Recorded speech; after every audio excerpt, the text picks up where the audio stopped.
Hello good morning guys. तो आज है हमारी कम्युनिकेशन की सीरीज़ का डे नंबर 26, जहाँ पे हम हमारी कम्युनिकेशन को इम्प्रूव करने के लिए कुछ एक्सरसाइज करेंगे। हालांकि इस सीरीज़ में हम जितनी भी एक्सरसाइज करेंगे वो सभी के सभी इस दो फैक्टर के ऊपर ही डिपेंडेंट होगी। जो पहला फैक्टर है वो है डीप वॉइस और जो दूसरा फैक्टर है वो है वर्ड ऑफ आर्टिकुलेशन। तो चलिए शुरू करते हैं। डीप वॉइस के लिए जो सबसे पहली एक्सरसाइज है वो है साइलेंट टेक्निक, जिसमें कि हम करेंगे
ये हो गई डीप वॉइस के लिए जितनी भी एक्सरसाइज है वो। अब जो दूसरी एक्सरसाइज है उसमें हम इस टेक्निक को रिवर्स करेंगे।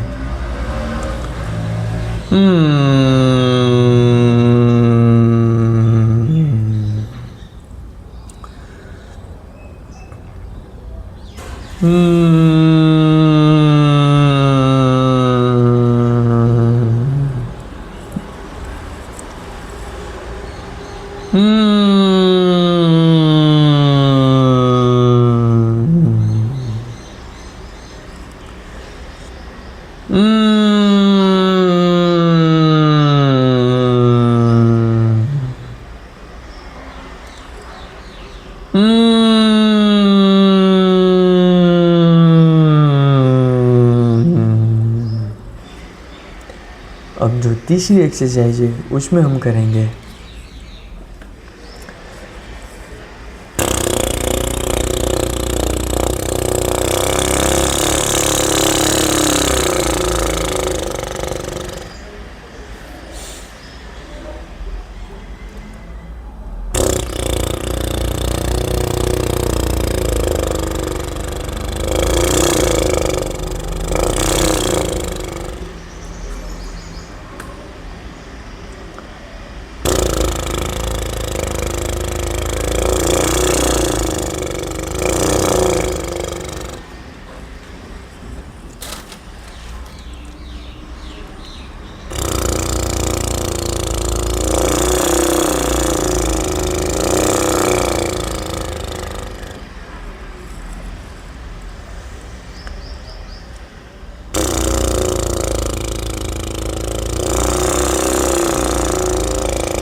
ये हो गई डीप वॉइस के लिए जितनी भी एक्सरसाइज है वो।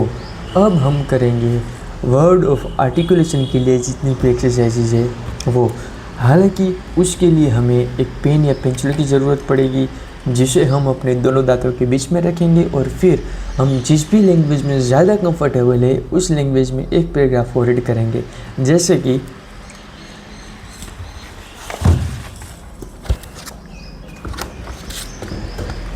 भिन्नता एवं उच्चारण की शुद्धता।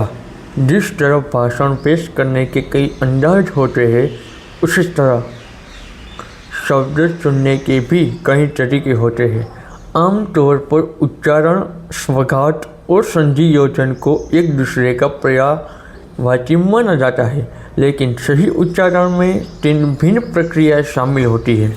अतः कुछ इस तरह से परिभाषित किया जा सकता है, किसी शब्द या शब्द के समूह को उच्चारण, स्वराघात और संधि योजन के आधार पर प्रस्तुत करना चाहिए। भिन्न और सटीक उच्चारण की कला का सबसे महत्वपूर्ण अंग होता है बिना सोचे समझे शब्दों को लापरवाही से इस्तेमाल करने वाले वक्ता का भाषण विचारों के उद्देश्य को समझाने में नाकाम साबित होता है। बताने का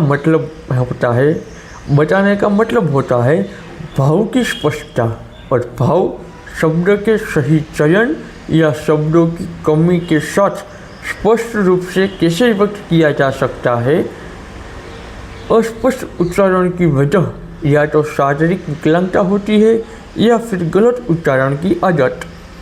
ऑपरेशन के जरिए शारीरिक विकलांगता का इलाज किया जा सकता है, लेकिन सही उच्चारण की आदत विकसित करने के लिए दृढ़ निश्चय और कठिन प्रयास की जरूरत होती है।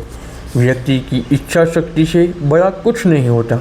उच्चारण में खोट की आदत का प्रचलन आम है, लेकिन इसमें सुधार बहुत दुर्लभ है। आमतौर पर हिंदी में शब्दों का गलत इस्तेमाल बेहद कष्टदायक महसूस होता है। कुरन के अनुसार उच्चारण में खोट यदि भाषा का कत्ल नहीं करता है तो उसे ढेर तो कर ही डालता है। यदि कोई वक्ता भाषण देते वक्त शब्दों के अक्षरों को खाने लगे तो कष्ट स्वाभाविक हो जाता है। हिंदुस्तान बोलते समय ह का स्वर छोड़कर सीधे ई से बोलना बेहद अखरता है। हिंदुस्तान इन खामियों को न सुधार सकने वाले वक्ता सही और सटीक उच्चारण का अभ्यास नहीं कर सकता। ऐसे वक्ता को भाषण देने का हक नहीं मिलना चाहिए। यदि वक्ता भाषण में सुधार लाने में असमर्थ है तो बेहतर है कि चुप रहे। इस तरीके से अगर आप भी अपनी कम्युनिकेशन में इम्प्रूवमेंट लाना चाहते हैं और अपने आर्टिकुलेशन को बेहतर करना चाहते हैं तो इस तरीके की प्रैक्टिस आपको हर दिन करनी होगी। अब हम करेंगे दूसरी एक्सरसाइज, जिसमें कि हम अपने माउथ के ये जो वाले मसल है उसको स्ट्रेच करके फिर एक पैराग्राफ को रीड करेंगे। जैसे कि उच्चारण के संबंधित लाइलाज दोष को छोड़कर वैसे आजकल उच्चारण से संबंधित बहुत कम लाइलाज दोष है। केवल इच्छा शक्ति और अभ्यास से उच्चारण को निपुण बनाया जा सकता है। आत्मविश्वास और जीत और मेहनत से कई व्यक्तियों ने असंभव कार्यों को अंजाम देकर महान उदाहरण पेश किए हैं। नोथन शेफर्ड ने कहा है, आपके लिए धरती पर कुछ नहीं बना, ज़रूरत है कि आप कड़ी मेहनत से उपलब्धि हासिल करें। उच्चारण का अर्थ है स्वर के प्राथमिक आधार को प्रभावशाली अंदाज के साथ जोड़ना। हिंदी शब्दकोश के लाखों शब्दों के सही उच्चारण का अभ्यास करने ही कल्पना बेहद भयावही लगती है, लेकिन इसकी शुरुआत करना बहुत आसान है। सही उच्चारण करने की शुरुआत करें, धीरे धीरे एक शब्द से दूसरे शब्द की ओर बढ़े। भाषा के सभी आधारभूत स्वरों का अभ्यास करें। कई महान वक्ताओं भी भाषण शैली को उच्चारण में खोट के 4 प्रमुख कारण रहे हैं। आधारभूत स्वरों को नज़रअंदाज करना, लगभग एक समान स्वरों के बीच महिम अंतर को अनदेखा करना, खंड का फुडहपन एवं लापरवाही से इस्तेमाल और इच्छा शक्ति की कमी, अपनी इंद्रियों पर काबू रखने वाला व्यक्ति इन कमियों को दूर करने और उम्मीद के मुताबिक सुधार लाने का सामर्थ्य रखता है। व्यंजनों का गलत स्वर भाषा में खोट की मुख्य वजह होती है। विशेष तौर पर संयुक्त स्वर में खोट बेहद अखरता है। आमतौर पर अलग अलग स्वरों को कुशलता से प्रस्तुत न कर पाने के दोष से उच्चारण में खोट पैदा हो जाते हैं। उदाहरण के तौर पर अधिकतर व्यक्ति चूहा बोलते वक्त अंक के स्वर का इस्तेमाल करते हैं। फूल का उच्चारण अंग्रेजी के फूल के समान किया जाता है। आमतौर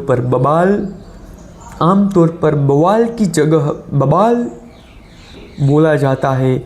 इस तरह हिंदी भाषा में कई शब्दों के कष्ट भ्रष्ट स्वर विकसित हो गए हैं। इस तरह की चूक असावधानी की वजह से होती है। लापरवाही इनकी मुख्य वजह नहीं है। दरअसल ज़्यादातर व्यक्ति अपने से सही या गलत उच्चारण पर ध्यान ही नहीं देते हैं। इसके अलावा अपने द्वारा बोले गए शब्दों को सुनने की आदत भी विकसित नहीं की जा सकती है।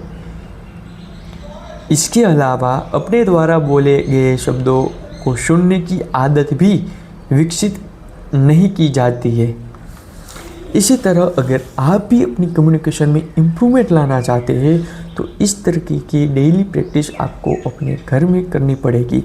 हालांकि इसके लिए हमने ये सीरीज़ शुरू की है कि जिसको यही नहीं पता है कि हमें कम्युनिकेशन के किस फैक्टर पे सबसे पहले काम करना चाहिए और उसके लिए कौन कौन सी एक्सरसाइज ज़्यादा इम्पोर्टेंट है।